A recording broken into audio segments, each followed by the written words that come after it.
जब कभी रेलवे के इतिहास की बात होती है तो इसमें अच्छी और बुरी यादें दोनों ही जुड़ी होती हैं। चलिए आपको पुराने समय में रेलवेज में होने वाली छोटी सी जानकारी देता चलूं। पुराने समय में सिग्नलिंग सिस्टम में एरर बहुत ही सामान्य था। ट्रैक्स की क्वालिटी इतनी अच्छी नहीं हुआ करती थी। ट्रेन्स में रिजर्वेशन कोचेस ज्यादा नहीं हुआ करते थे। अगर होते भी थे तो कंप्यूटराइज नहीं थे। आपको जिस स्टेशन से यात्रा करनी होती थी आपको टिकट उसी स्टेशन में जाके करवानी होती थी। स्लीपर कोचेस में दिन में तो कोई भी आके बैठ जाया करता, पर रात में ही सीट आपको सोने के लिए मिलती। एसी कोचेस ज्यादा तो नहीं थे, पर जो थे उनकी कीमत आम आदमी की आय की तुलना में बहुत ज्यादा थी। लेट लतीफी की समस्या आज से काफी बदतर थी। आपने वो कहावत तो सुनी होगी, बेटा स्टेशन से कुछ लेकर मत खाना, जो हर अभिभावक अपने बेटे को उस समय दिया करता था।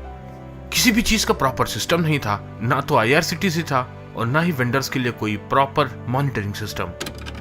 उस समय रेल हादसे भी बहुत ज्यादा हुआ करते थे। आए दिन ट्रेन का डिरेलमेंट देखने मिल ही जाता था, पर फिर भी लोगों की पहली पसंद थी इंडियन रेलवेज। स्वागत है दोस्तों आप सभी का एक और वीडियो में, जहां आज अब मैं आप लोगों को ले जाना चाहूंगा आज से 41 साल पहले, यानी 6 जून 1981 में हुए एक रेल हादसे की तरफ, जो आज शायद लोगों को याद भी ना हो, पर जब भी इस तरह के किसी हादसे की चर्चा होती है या हम कल्पना भी करते हैं तो रूह कांप जाती है। आज हम जिस हादसे के बारे में चर्चा करने जा रहे हैं, ये रेल हादसा भारतीय रेलवे के इतिहास में सबसे दर्दनाक और दिल को दहला देने वाला हादसा था।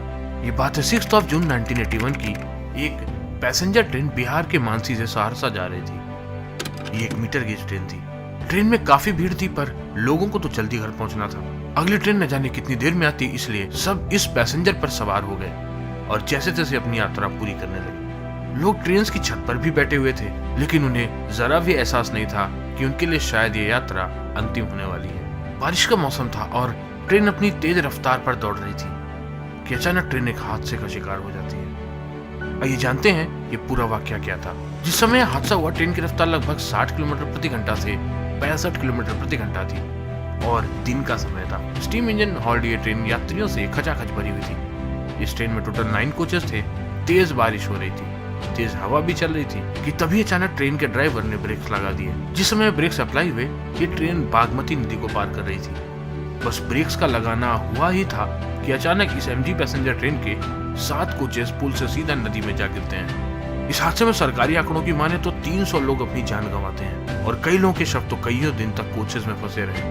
हालांकि रेलवे के आंकड़ों के मुताबिक इस ट्रेन में मरने वालों की संख्या 300 थी, पर रेलवे के 2 अधिकारियों ने जांच के बाद जानकारी दी जो और हैरान करने वाला था।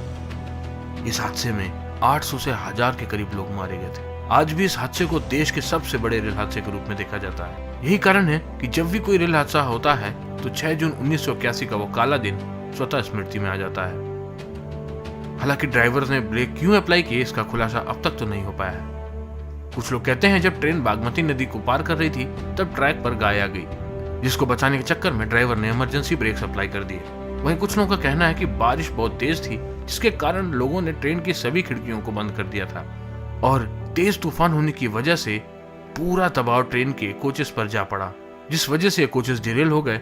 इस घटना को जानने वाले बताते हैं कि ट्रेन की नदी में गिर जाने के बावजूद जो लोग बच गए थे उनको स्थानीय गांव वालों ने लूट लिया था। अगर गौर किया जाए घटना की वजह पर, तो इसमें बात कही गई थी कि हवा बहुत तेज चल रही थी और खिड़कियों के बंद होने की वजह से ट्रेन के कोचेस पर सारा एयर प्रेशर पड़ा, जिससे ट्रेन डिरेल हो गई।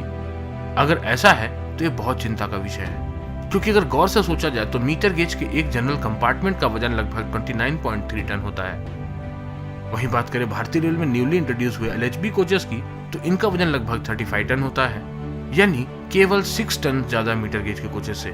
साथ ही साथ एलएचबी कोचेस ज्यादा एरिया कवर करते हैं, जिससे इनको ज्यादा हवा प्रभावित कर सकती है। वहीं आईसीएफ कोचेस की बात करें तो इसका वजन लगभग 42 टन होता है, जो लगभग 13 टन ज्यादा है एमजी कोचेस से। ये वेट वेरी करता है स्लीपर से एसी कोचेस में।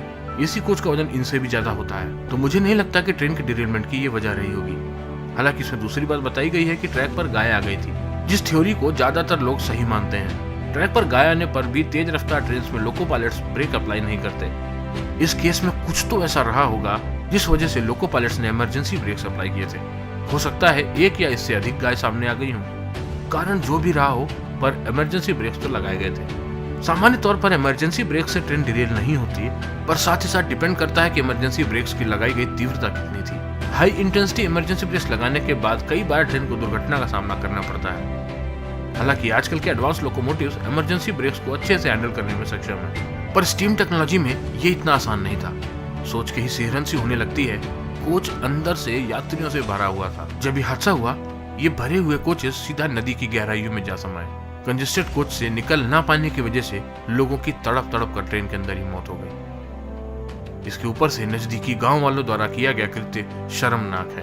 तो दोस्तों, ये थी जानकारी 1981 में बिहार में हुए रेल हादसे के बारे में। आशा करता हूँ वीडियो में दी गई जानकारी आपको अच्छी लगी होगी और ये वीडियो समझ आया होगा। अगर इस वीडियो में दी गई जानकारी आपको अच्छी लगी है तो इसे लाइक करें, चैनल में नए हैं तो सब्सक्राइब जरूर से कर लें। मैं जल्द ही मिलता हूँ आपसे इसी तरह के किसी और वीडियो, किसी केस स्टडी या जर्नी के साथ। तब तक के लिए दीजिए इजाजत। जय हिंद, जय भारत दोस्तों।